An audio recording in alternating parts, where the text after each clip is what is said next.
제75회 깐국제영화제 미드나잇 스크린 부분에 공식 초청된 영화 헌터. 자, 우리 반응이 대단했습니다. 자, 19일날 우리가 이제 대극장에서 우리가 다 봤잖아요. 근데 정말 피켓팅에서 이 4명이 전부 다 티켓팅에 성공을 했습니다. 정말 우리 쿨투라 대단합니다. 감사합니다. 내가. 자, 첫 손을 보였는데요. 이에 이제 외신 기자들의 그런 어떤 반응도 굉장히 뜨거웠던 것 같아요. 자, 선생님 어떻게 보셨습니까?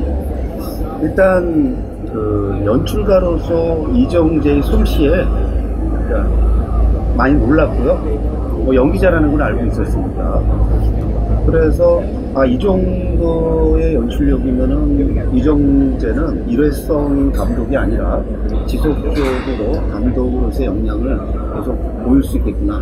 그러니까 배우와 감독을 병행하면서 그냥 단발성으로 끝나는 것이 아니라 10년, 20년 갈 수 있는 좋은 배우이자 감독이 한 명 등장했구나, 이런 어떤 반가움이 있습니다. 사실 그동안은 이제 배우가 영화를 할 때는 실험적인 영화라든지 아니면 저예산 독립영화 좀 배우는데, 이 영화는 200억짜리 대작이었잖아요. 그런 점에서 이런 대작을 이 정도로 유려하게 요리해냈다는 것은 주변에 많은 좋은 스태프들이 좋아하는 좋겠지만, 일단 굉장히 반가운 어떤 감독으로서 이정재 발견으로서 손색 없다, 이런 생각이 드네요. 작품은 어떻게 작품의 첫 선을 보인 이정재 배우가 아닌 감독으로서의 역량은 어느 정도라고 생각하십니까?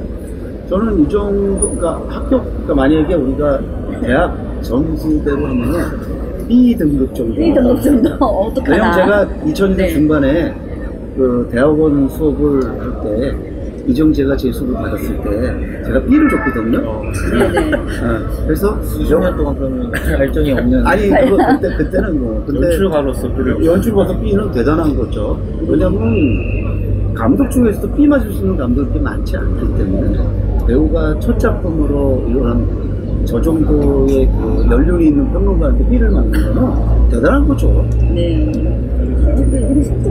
저도 일단 영화는 일단은 박진감이 일단 넘쳤고요. 근데 이제 장르적으로 보면 많은 분들이 이제 첩보 영화다, 액션 영화다, 이렇게 말씀을 많이 해주셨는데, 이제 약간 분단 영화로서도 좀 가치가 있는 것 같아요. 그래서 영화를 보면서 강대규 감독의 쉴이나 가장 최근에는 윤종빈 감독의 용작 같은 영화가 좀 떠오르기도 하고, 그래서 사실 분단 영화는 우리나라밖에 없는 장르인 거잖아요. 그래서 미국의 웨스턴처럼 한국의 어떤 특수적인 맥락 속에서 피어나는 장르인데, 그런 분단 영화의 계보에서도 상당히 어떤 좀 중요한 위치를 차지할 것 같은 그런 영화이지 않을까 생각이 들었어요. 사실 엄밀하게 이제 분단 영화를 장르로 규정할 수는 없지만, 어쨌든 한국적 특수한 어떤 영화 형태로서 분단 영화, 저는 이제 사실 분단 영화로서 헌트를 특별히 의식하지는 않았는데, 지금 우리 송석주 기자 얘기를 들으니까 그 점에서 굉장히 중요한 문제작으로 평가되겠구나, 그런 생각이 듭니다.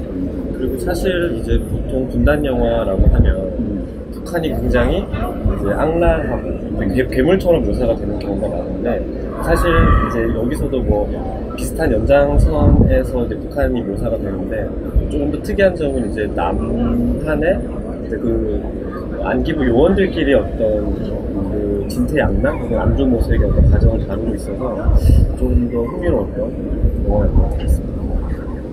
그러니까 사실 유승환 감독이 군함도에서 그런 내부 문제를 이제 다루면서 오히려 친일 아니냐라는 비판을, 말도 안 되는 비판을 받았었는데, 이 헌트 같은 경우는 이제 분단 문제에서 그런 내부로 들어간 것은 굉장히 현명한 선택이었던 것 같아요. 왜냐면 피아를 안 해서 저기는 악이고 여기는 성, 이런 거 못 보거든요. 사실 지금은 그렇게 만들면 촌스럽다는데 그게 악이에요. 그런 점에서 이정재라는 감독이 굉장히 작가이자 감독이 성숙하구나, 그렇죠? 다시 한번 확인할 수 있어요. 조금 아쉬웠던 거는 이게 이제 어쨌든 한국의 1980년대 어떤 정치적인 상황을 배경으로 하고 있는 거거든요. 근데 이제 그런 그 한국적인 상황에 대한 좀 배경 지식이 없으면 그러니까 외국 관객들이 보기에는 좀 따라가기가 좀 힘들 수도 있을 것 같아요. 조금 아쉬운 게 아니라 이 영화의 운명이에요. 그러니까 예전에 제가 그 이창동 감독의 그 박하사탕이 2000년대에 칸에 왔을 때가 기억나는데 국내에서는 압도적으로 박하사탕이 최고 평가 받았는데 그때 한국 영화가 이제 장편만 4편이 왔어요. 그때 바로 임원대 감독의 춘향전이 한국 영화가 최초로 경쟁 붐이 왔을 텐데 그 영화하고 뭐 등등 이렇게 왔는데 박하사탕의 평가가 제일 저조했어요. 왜 그러냐? 바로 광주 항쟁, 광주 민주항쟁이라는 컨텍스트를 이해를 못하니까 그런 점에서 헌트는 그게 운명이에요. 그거 알고 했겠죠. 그래서 아마 그런 점을 어떻게 해결해 나갈 것인가. 그런데 또 많이 팔렸다고 그러더라고요. 아마 이런 좀 어려움이 있는데도 불구하고 제가 그 프랑스 친구나 현지 반응을 좀 물어봤는데 친구한테 물어봤을 때도 그렇고 이게 이 역사적인 맥락을 사실 전혀 모르잖아요, 프랑스 사람들은. 네. 그리고 또 이게 분단 영화라는 걸 그들은 접해본 적도 별로 없고 한데도 이게 단순히 그냥 액션 첩보 영화만으로서도 이 정도 반응을 이끌었다는 거는 굉장한 감동을 줄 성취가 아닐까. 이게 데뷔작인데 그 미드나잇 스크리닝에서 12시에 틀어주는 영화를 이게 2시간 반짜리 영화인데 솔직히 쉽지 않잖아요. 이게 재미가 없으면은 이 정도 반응이 나오기가 쉽지 않은데 역사적 맥락도 모르는 프랑스 사람들이 봐도 재미있게 느껴질 수 있다는 거는 어마어마한 솜씨가 아닐까.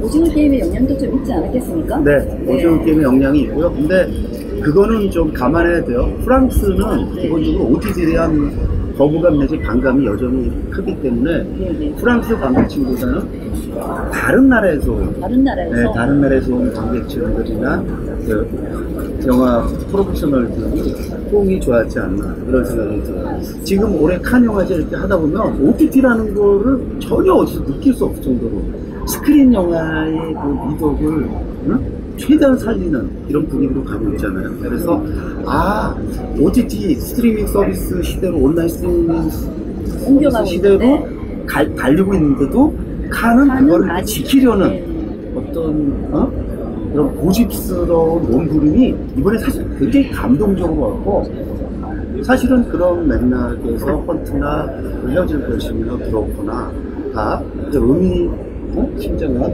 성취를 이뤄낸 거다 이런 생각이 드네요. 교수님 말씀하시니까 그런 생각이 드네요. 자막 한번 보세요. 자, 자막 보느라고 아마 다들 힘들었을 텐데요. 이게 자막이 보면 이렇게 불어 자막이 먼저 위에 크게 큰 글씨로 들어가고 밑에 이제 영어 자막이 작게 들어갑니다. 그 영어 자막을 보기 위해서 앞자리에 앉았을 때 이렇게 스케일로 작은 제가 이렇게 해서 고개를 빼고 봤던 그런 어떤 기억들이 있는데요.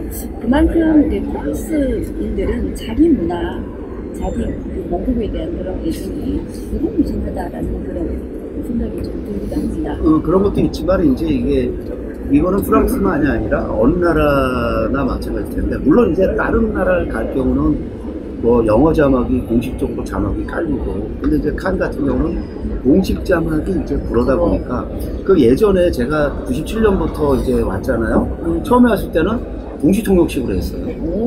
네? 이게 자막 처리된 게 사실은 오래된 얘기가 아니고 제 기억으로 한 10년도 안 됐는데 그때는 정말 해프닝이죠, 해프닝. 네? 그냥 직접 자막 없이. 네? 근데 이제 자막이 깔리고 그 다음에 올해 같은 경우는 그 영어를 제대로 들을 수 없는 사람을 위해서 이때 또 영어 영화인데도 영어 자막을 깔아주잖아요. 네네. 그래서 영어에 대한 이해를 높인 거. 이거는 굉장히 훌륭한 선택입니다. 예전에는 가령 이제 켄 로치의 스코티시 영화들은 그 스코티시 캐릭터, 그러니까 영국의 감독이지만은 스코틀랜드 얘기를 발음을 들을 수가 없어요. 들을 수가 없단 말이에요. 그래서 그때 자막을 깔아줬거든. 근데 지금은 일반 영어도 자막을 깔아주니까 아무래도 같이 보면서, 그러니까 영화에 대한 이해가 확 늘어가지고 올해 그게 제일 좋았어요. 네, 진짜 영어 자막이 들어간 게 너무 좋긴 했는데 네. 조금만 좀 더 음. 보기 편하게 글씨를 좀 크게 한다든가 좀 올려줬으면 참 좋았을 텐데 네. 그런 생각이 들었습니다.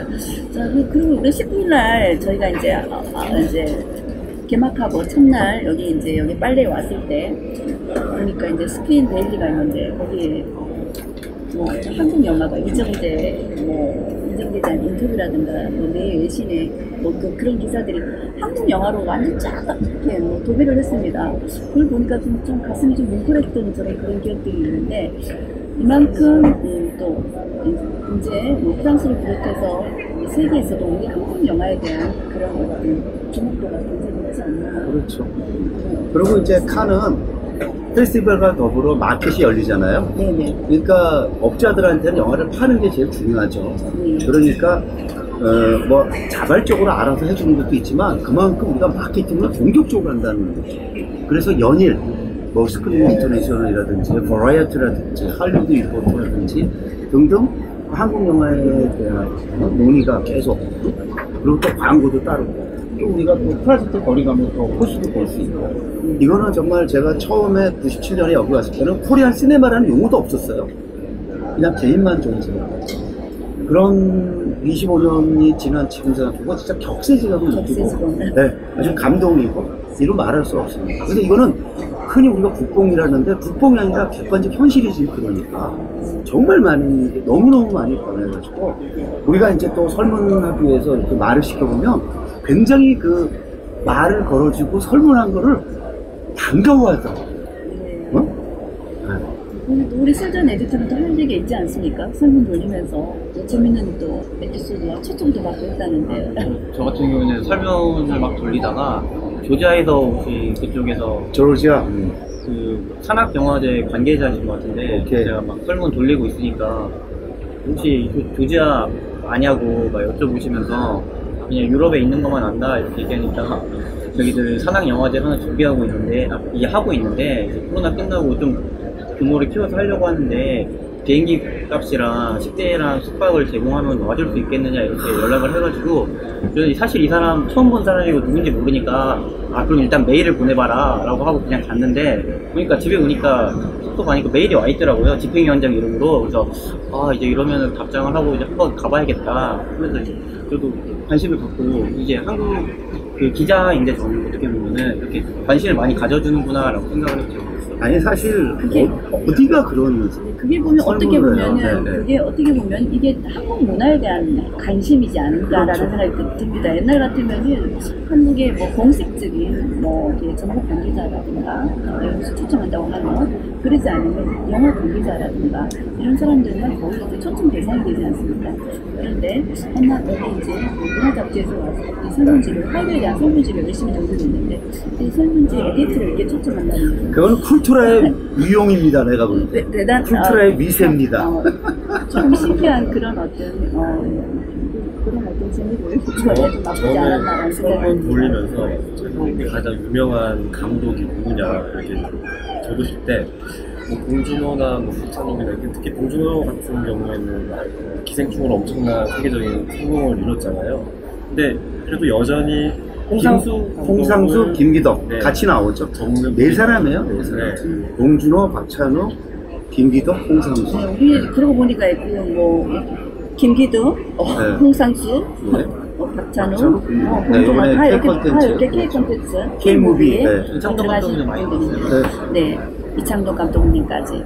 그러고 보면 저희가 K-무비에 이렇게 참 잘 뽑은 것 같습니다. 이번에 테마를 K-무비를 해서 우리 임근택 감독, 이창동 감독, 그리고 홍상수 감독, 김기덕 감독, 박찬욱 감독, 봉준호 감독 이렇게 뽑고 우리 이제 또 미나리에 우리 윤여정 배우를 함께 이렇게 실었는데 참 우리가 이제 선정을 참 잘했다는 그런 생각이 들었습니다. 오늘 한마디만 이제 한 말씀만 더 좀 여쭙자면 우리가 이제 영진이에서 하는 그 K-무비나 그 한국 영화의밤 행사에 갔었는데 그때 또 우리 이정재 감독 겸 배우와 또 우리 영어 이제 많은 사람들이 또 많은 영어 관계자들, 현재 영화 관계자들이라든가 또 상영할 비롯하니까 출연진들이 또 많이 왔었는데 거기서 또 재밌는 일들이 없었나요? 이정재는 굉장히 열심히 또 이렇게 그 독자들에게 호응하면서 같이 사진도 찍어주고 그랬던 것 같습니다. 확실히 정우성은 좀 비주얼이 굉장히 빛나서 돋보였던 것 같습니다. 뭐 평론가로서 평론가라고 해서 뭐 인기 배우들하고 아무나 하고 이렇게 사진 찍을 수 있는 건 아니에요. 올해 수학은 이정재, 정우성, 뭐 오광록 등등 그런 배우들과 사진을 다 찍는 건데 사실 개인적으로 이정재한테 굉장히 감사한 거는 제가 저한테 수업을 받은 게 한 15년, 16년 전인데 보자마자 굉장히 반가워하면서 깍듯이 인사하고 그리고 원래 그 개인 전화번호를 주지 않는데 개인 전화번호도 주고 네, 그래가지고 보통 매니저 통해서 연락을 네네, 해야 되잖아요. 그렇죠. 그래서 내가 네. 매니저 통해서 연락해야 되니까 아 선생님 무슨 말씀입니까? 제가 전화번호 드려야죠. 그래가지고 전화번호도 받고 그래서 이제 서울 돌아가면 적당한 시점에 이정재를 한번 별도로 만날 생각인데 그런 점에서 굉장히 좋았고요. 어제는요 또 어디 뭐 인터뷰 갔다가 맥주 한잔 먹는데 뒤에서 좀 어디서 듣던 목소리가 나오는데 강동원이더라고요. 그래서 또 강동원하고 인사하고 강동원하고 사진도 하나 찍었는데 올해 그런 면에서 개인적으로 굉장히 좀 즐거웠던 영화 보는 것보다 더 더 즐거워요. 즐거워요. 뭐 영화 뭐 못지않게 왜냐면 네. 영화 평론가라고 해서 그런 스타들은 막 아무 때나 만나는 수 있는 건 아니니까 굉장히 반가웠어요. 네, 저도 그때 몇 년 전인데 산악영화제에서 우주 세계 산악영화제에서 이정재 배우님이 오셔서 함께 정말 다정하게 사진을 찍었었는데 그때 사진을 찍으셔서 굉장히 고마웠는데 이제는 이제 대배우가 됐잖아요. 오징어 게임으로 과연 이렇게 사진을 찍어줄까 생각했는데 정말 변함없이 그때나 지금이나 변함없이 그렇게 자기를 좋아하는 팬들에게 이렇게 굉장히 이렇게 마음을 표하는 것 그런 자세는 참 좋았다라는 그런 어떤 생각이 듭니다. 그리고 그저께 우리 또 식사하면서 우리 정우성 배우도 같이 보지 않았습니까? 그래서 이건 좀 배워야 돼요. 국내 영화제 가면은 스타들이 있으면 그 경호가 붙잖아요. 네네. 그래갖고 이렇게 다가오지 못 찍게 못하게 하고 하죠. 사진도 못 찍게 하는데 그거 진짜 과잉이에요, 과잉. 뭐 대통령도 아니고 국회의원도 아니고 아무리 스타라 그래도 근데 네네. 이번에 이정재 같은 경우는 네네. 굉장히 자유롭게 물론 그게 이제 국내가 아니고 국외라 그랬을 수도 있지만 제가 알기로 그렇지 않고 늘 자기를 좋아하는 팬들한테는 조금 더 그게 프로페셔널이든 일반인이든 성의껏 해야 되지 않느냐. 그래서 그런 이정재의 열린 태도 이런 거 좀 배워야 된다라는 생각이 들어요. 이렇게 길거리에서 스타들이랑 감독들을 그냥 막 볼 수 있는 것도 깐에 되게 큰 재미 아닌가. 그렇죠. 칸은 다 좀 이렇게 자유롭게 네. 열려 있으니까. 그렇죠. 근데 저희도 그냥 걸어가다가 지금 분수대 앞에서 낯익은 얼굴이 있어서 봤더니 그 슬픔의 트라이앵글에 나오는 러시아 배우, 러시아 역할을 맡은, 러시아 부자 역할을 맡은 배우가 이제 앉아있는데 똑같이 생긴 거예요. 그래가지고 가서 인사했더니 흔쾌히 사진도 찍어주고 영화 잘 봤다는 거 좋아하고 이렇게 되게 재밌는 깐의 경험이 있었던 것 같아요. 근데 이제 그들은 그 나라에서 스타지만은 칸 오면 탐 크루즈라든지, 톰 행크스라든지 이런 월드 스타만 알아보지, 그 나라의 해당 나라의 스타들은 잘 몰라봐요. 그런데 이제 이정재는 오징어 게임의 스타고 풍당은 기생충의 스타고 하니까 상황이 이제 달라진 거죠. 한국 배우들이 이제 월드 스타가 되는 굉장히 재미나요. OTT 영화의 영향이 아닐까 그런 그렇죠. 생각이 듭니다. 자, 다시 이제 돌아와서 그렇다면 이제 어떤 아니 이정재의 첫 연출작 펀치는 성공적이었다. 대성공이었다. 네, 감사합니다.